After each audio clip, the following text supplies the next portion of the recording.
Hello. രാവിലത്തെ morning വാക്കൊക്കെ കഴിഞ്ഞ് വരുന്ന സമയത്താണ് നിങ്ങൾക്ക് ഞാൻ എൻ്റെ വീട്ടിലുണ്ടായ പയർ കാണിച്ചു തരാമെന്ന് വിചാരിച്ച്. അപ്പോൾ ഈ ഭാഗത്തായിട്ടാണ് ഞാൻ പയർ കുഴിച്ചിട്ടുള്ളത്. ഞാനിപ്പോൾ ഇത് പാകിയിട്ടുള്ളൊരു ചട്ടിയിലാണ്, പ്ലാസ്റ്റിക് ചട്ടിയിൽ. അപ്പോൾ ഒരു 2-3 തൈ അതിൽ പാകിയിരുന്നു. അപ്പോൾ അത് ഈ ഒരു പരുവത്തിലായി നിൽക്കുന്നുണ്ട്.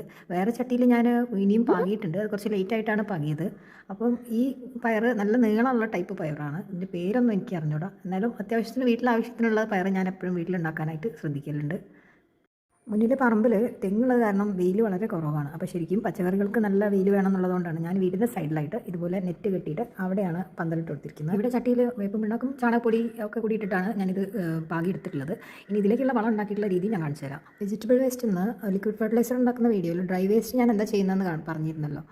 ഇത് നിങ്ങൾക്ക് കാണിക്കാൻ വേണ്ടിയിട്ട് ഡ്രൈ ആവുന്നതിൻ്റെ മുമ്പ് തന്നെ ഞാൻ ഇതുപോലെ മണ്ണിലേക്ക് ഇട്ട് കൊടുത്തിട്ട് നല്ലോണം മണ്ണിട്ട് മൂടുകയാണ് ഇവിടെ ചെയ്തിട്ടുള്ളത്.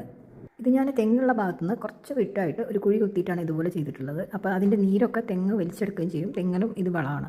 എന്നിട്ട് അതിൻ്റെ ഡ്രൈ ആവുന്ന സമയത്ത് 1-1.5 മാസം കൊണ്ട് നല്ല മാനുവറായിട്ട് മാറും. അപ്പോൾ ഇതുപോലെ നമുക്ക് കൊത്തിയെടുത്തിട്ട് മിക്സ് ചെയ്തിട്ട് മണ്ണിൻ്റെ കൂടെ മിക്സ് ചെയ്തിട്ട് ചെടികൾക്ക് ഇട്ട് കൊടുക്കുകയാണെങ്കിൽ അത് നല്ല വളമായിരിക്കും. അപ്പോൾ നമ്മുടെ വീട്ടിലെ വേസ്റ്റും ഒഴിവായി കിട്ടും. ശരിക്കും ചെടികൾക്ക് പുറത്തുനിന്ന് വളം വാങ്ങേണ്ട ആവശ്യം വരും. ഞാൻ എപ്പോഴും വിത്ത് പാകുന്ന ചട്ടിയിൽ കുറച്ച് കഴിഞ്ഞിട്ടാണ് പിന്നീട് കൂടുതൽ വളങ്ങളൊക്കെ ചേർത്ത് കൊടുക്കുന്നത്. അത് മുകളിലായിട്ട് ചേർത്ത് കൊടുത്തിട്ട് പിന്നീട് കുറച്ച് ഇളക്കി കൊടുക്കുകയാണ് ചെയ്യുക. അപ്പോൾ അതിൻ്റെ വേര് നല്ല വേരോട്ടം കിട്ടുകയും ചെയ്യും. മുഴുവൻ ആദ്യം തന്നെ ഇട്ട് കൊടുത്തിട്ട് അതിലേക്ക് വിത്ത് പാകുന്നതിന് പകരമായിട്ട് ഞാൻ എപ്പോഴും ചെയ്യുന്ന രീതി ഇങ്ങനെയാണ്. അപ്പോൾ എനിക്കതൊരു സക്സസ് ആയിട്ട് തോന്നിയിട്ടുമുണ്ട്.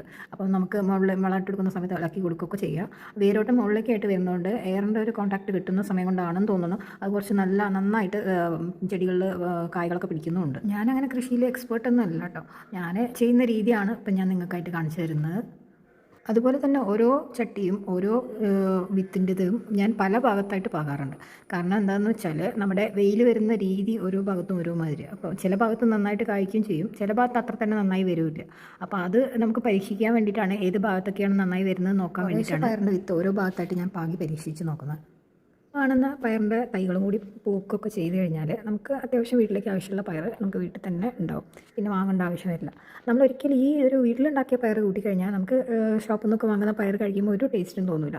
എനിക്ക് സാധാരണ തോന്നലില്ല കേട്ടോ. വീട്ടിലെ പച്ചക്കറികൾക്ക് ഒരു പ്രത്യേക ടേസ്റ്റാണ്. എന്തായാലും പയർ കൃഷി ചെയ്തതും ഒക്കെ ഞാൻ കാണിച്ചു കഴിഞ്ഞു. ഇനി ഞാൻ ഈ പയർ കൊണ്ട് ഉപ്പേരി വെക്കുന്നതും കൂടി കാണിച്ചു കഴിയുമ്പോഴാണ് ഈ ഒരു വീഡിയോ ഫുള്ളാവുന്നത്. അപ്പോൾ നമുക്ക് അത് ഇനി അടുത്തതായിട്ട് അത് കാണിച്ചു തരാം.